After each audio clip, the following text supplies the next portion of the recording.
A lot of people talk about 1031 exchanges in real estate, but what is it exactly? And what are the benefits to doing one?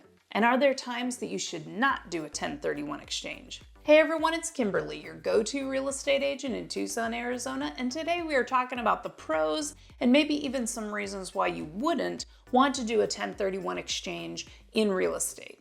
As always, if you're interested in buying or selling a home in Tucson, Arizona, please reach out to me. And if you're interested in becoming a real estate agent in Tucson and joining me and my brokerage, eXp Realty, I'd love to answer any questions you might have about that. All my contact information is in the description below each video on this channel, and you can explore the rest of the channel for all kinds of things to do and see in Tucson and the surrounding areas. And I talk a lot about real estate on this channel as well, so please like and subscribe to this channel if you want to follow along with all of that.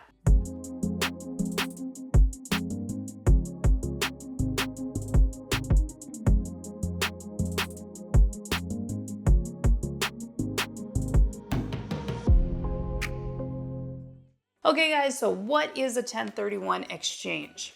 The reason they call it a 1031 exchange is because under Section 1031 of the U.S. Internal Revenue Code, a taxpayer can defer capital gains and any kind of related federal income tax liability on the exchange of certain types of properties. And this process is known as a 1031 exchange.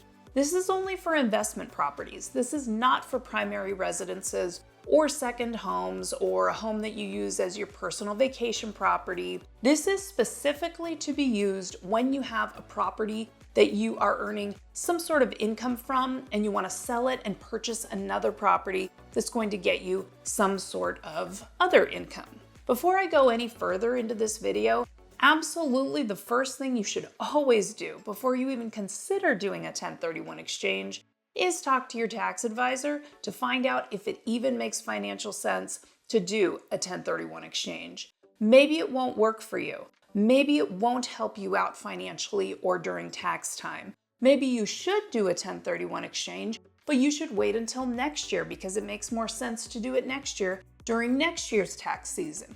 Who knows? But your tax accountant will be able to help you and guide you with what works best for you. You absolutely need to run this by your tax accountant and your financial advisor, and maybe even your lawyer before you proceed with this process.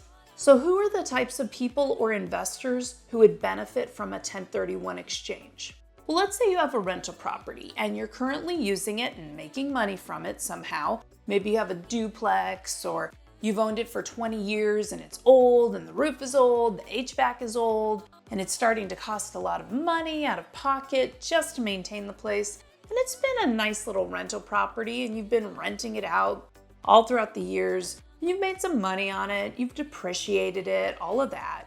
But maybe you're thinking, you know what? It's time to sell this thing and purchase a newer property that I can rent out. Maybe a triplex or a fourplex, so I can make a little bit more money.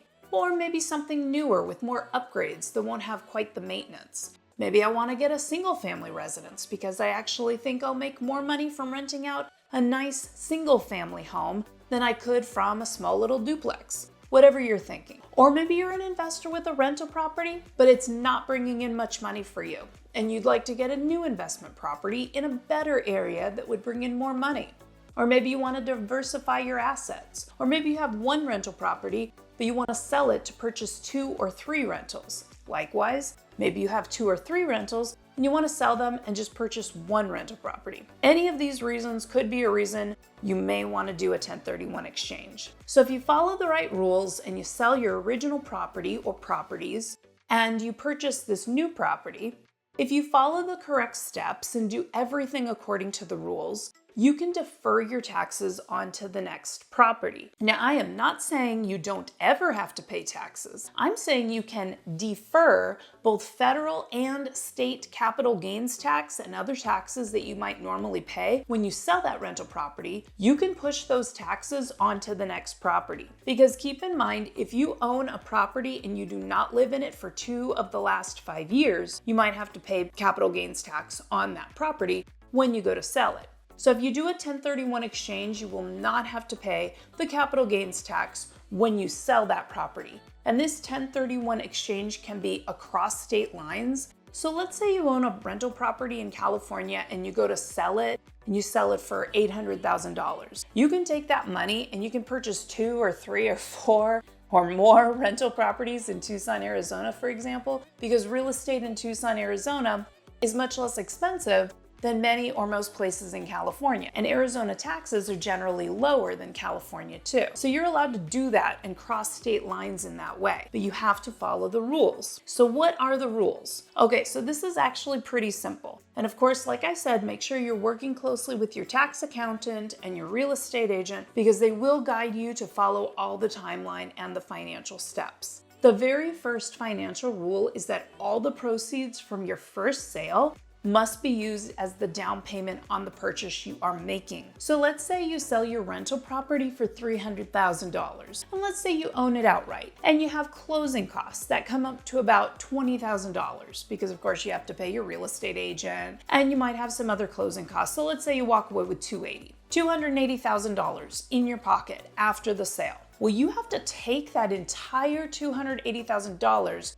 and you have to put that down as a down payment toward your next property. You can't put half of it in your pocket and then put the rest toward your down payment. It all has to go toward your next property. But let's say you have a loan that you still owe on that first property. The second financial rule is that whatever your loan balance is after selling your house, you need to carry that loan onto the next property. So if you still owe $100,000 on your loan, you'll have at least a $100,000 loan on the property that you purchase in the 1031 exchange. The first calendar rule states that you must identify the property or properties that you're going to purchase within 45 days of closing on your past property. This does not legally mean that you must be under contract on the new property, but it's a good idea to be under contract on the new property. Because if you pick out a property to buy, but you end up not getting it because maybe another buyer beats you to it, or something bad pops up during the inspections and then you don't get it, and you go past your 45-day identification period, then you can't do a 1031 exchange on your new property. So once you've sold your first investment property, identify and ideally go under contract, maybe even go through inspections on the new property within 45 days. This can get tricky if you're selling multiple properties or purchasing multiple properties, so just keep an eye on the calendar. The second calendar rule is that you need to be completely finished up with the purchase of the new property within 180 days of closing on the old property. So identify the new property or properties that you're gonna buy within 45 days of selling your old property, and then close on those new properties within 135 days later, which means 180 days total after closing on your original property. That's it. It's pretty simple. Your tax accountant and financial advisor and real estate agent can help you. So what else do you need to know about a 1031 exchange? Well, as we talked about before, all proceeds received from the sale of a property must go toward the down payment of your next property. And if they don't, they will be taxable. Therefore, all proceeds from the sale need to be transferred to a qualified intermediary instead of you, the seller. The qualified intermediary can either be a person or a company, and they can facilitate the exchange. They hold on to the funds until they can either be used as the down payment on the next property or released to the seller if the seller fails to meet financial or calendar rules or deadlines. And of course, if the seller receives those funds, they can still purchase another property over time. They just can't use it in a 1031 exchange, so they can't get those tax defer benefits. That qualified intermediary is not allowed to have any other relationship with the parties involved, except that they facilitate the exchange of the property. Talk to your real estate agent about finding someone who can facilitate this exchange, because there are some people and companies who specialize in this kind of thing. Okay, so what are the reasons you wouldn't want to do a 1031 exchange? Well, one reason might be